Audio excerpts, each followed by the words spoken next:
हाँ साथियों, कैसे हैं आप सभी।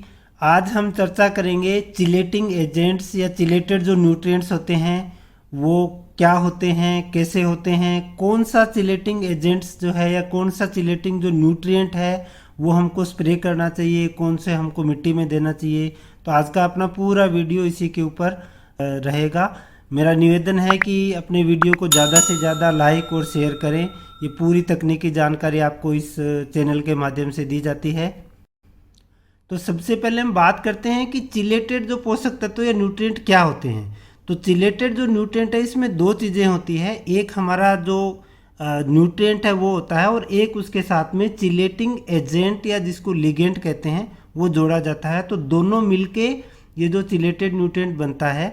अब जो चिलेटिंग एजेंट है वो कार्बनिक या अकार्बनिक अणु होते हैं, और दूसरी भाषा में मैं यूँ कहूँ कि ये जो चिलेटिंग एजेंट है ये हमारे जो पोषक तत्व है, जो न्यूट्रिएंट है, उसके लिए गार्ड का काम करते हैं, उसकी सुरक्षा करते हैं। सुरक्षा किस लिए ज़रूरी है ये हम आगे समझते हैं। ये चिलेटिंग एजेंट्स क्यों हमको स्प्रे करने चाहिए, क्यों ड्रिप में देने चाहिए।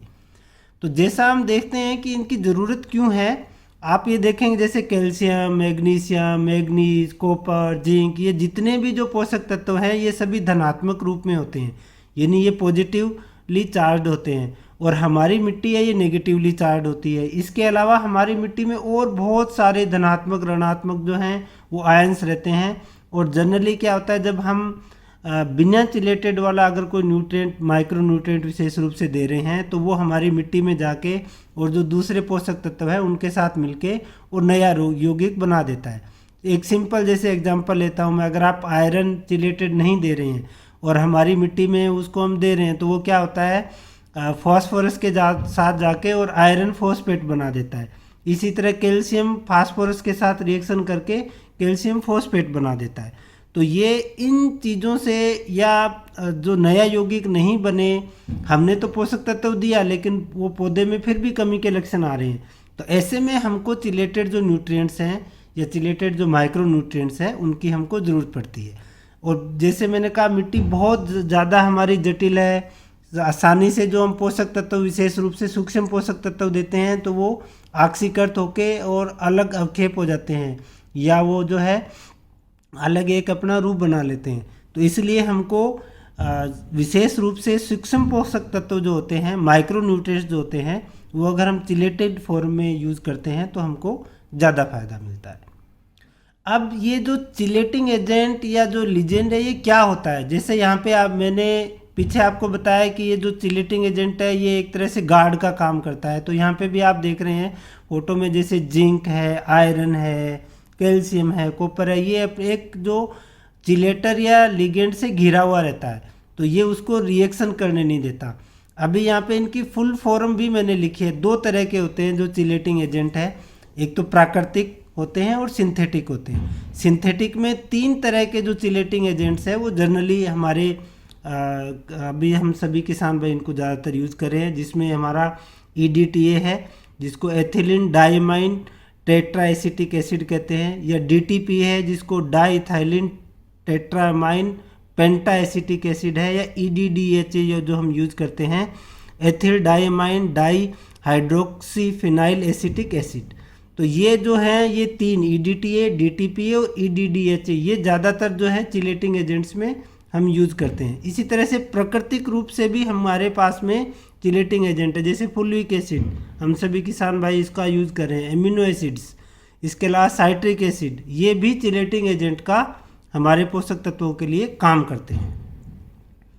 अब हम ये समझते हैं कि ये कौन सा EDTA हमको कहाँ यूज़ करना है, DTPA कहाँ यूज़ करना है, या EDDHA कहाँ पे यूज़ करना है। तो जनरली आप देखेंगे कि EDTA जैसे मैंने बताया ये एक चिलेटिंग एजेंट है, लेकिन अगर हम मिट्टी में दे रहे हैं, स्प्रे में कोई इश्यू नहीं है। आप स्प्रे के अंदर जो EDTA है सबसे अच्छा है, EDTA जितने भी EDTA चाहे जिंक है, Fe है, वो हम यूज़ कर सकते हैं। लेकिन अगर हमको मिट्टी में देना है, आप उसकी ड्रेंचिंग कर रहे हैं माइक्रो न्यूट्रिएंट की, या आप ड्रिप सिंचाई, टपक सिंचाई के द्वारा दे रहे हैं, तो वहाँ पे जो हमारी मिट्टी का pH है ये बहुत मायने करता है। बहुत बार ये होता है कि साहब हमने दिया लेकिन रिजल्ट नहीं आ रहा है, तो इसलिए EDTA जो है ये 4 से 6.5 pH के आसपास ही सबसे अच्छा काम करता है, मिट्टी का pH। इससे अगर ज़्यादा होगा तो ये 50 ही पौधे को मिलेगा। इसी तरह से DTPA 4 से 7.5 pH तक काम करता है, और EDDHA जो है ये 4 से 9 pH तक काम करता है। तो सभी न्यूट्रिएंट जैसे आयरन है, जिंक है, ये EDDHA फॉर्म में भी आते हैं, और ये मिट्टी के अंदर अगर आप दे रहे हैं तो ये फॉर्म ही 100% पौधे को मिलती है। एक सिंपल एग्जांपल, आयरन हम काफ़ी ज़्यादा यूज़ करते हैं, मिर्च है, टमाटर है, शिमला मिर्ची है, इनमें बहुत कमी आती है। तो वहाँ पे बहुत सारे किसान कहते साहब मैंने EDTA दिया ड्रिप में, लेकिन मेरे को फिर भी मेरे पौधे के पत्ते पीले होने। तो उसका कारण ये हो सकता है कि आपने दिया लेकिन पौधे ने उसको अपटेक नहीं किया हाई pH के कारण। तो इसलिए अगर हमको ड्रेंचिंग करनी है या ड्रिप के साथ देना है तो EDDHA जो न्यूट्रिएंट्स होते हैं वो सबसे बेस्ट होते हैं। छिड़काव के अंदर जैसे मैंने कहा हम EDTA जो रूप है या जो चिलेटिंग पोषक तत्व है वो यूज़ कर सकते हैं। तो थैंक यू सो मच। तकनीकी जानकारी मुझे पूरी उम्मीद है कि आपको बड़ी पसंद आई होगी। तो कृपया इस वीडियो को लाइक और ज़्यादा से ज़्यादा शेयर करें। धन्यवाद।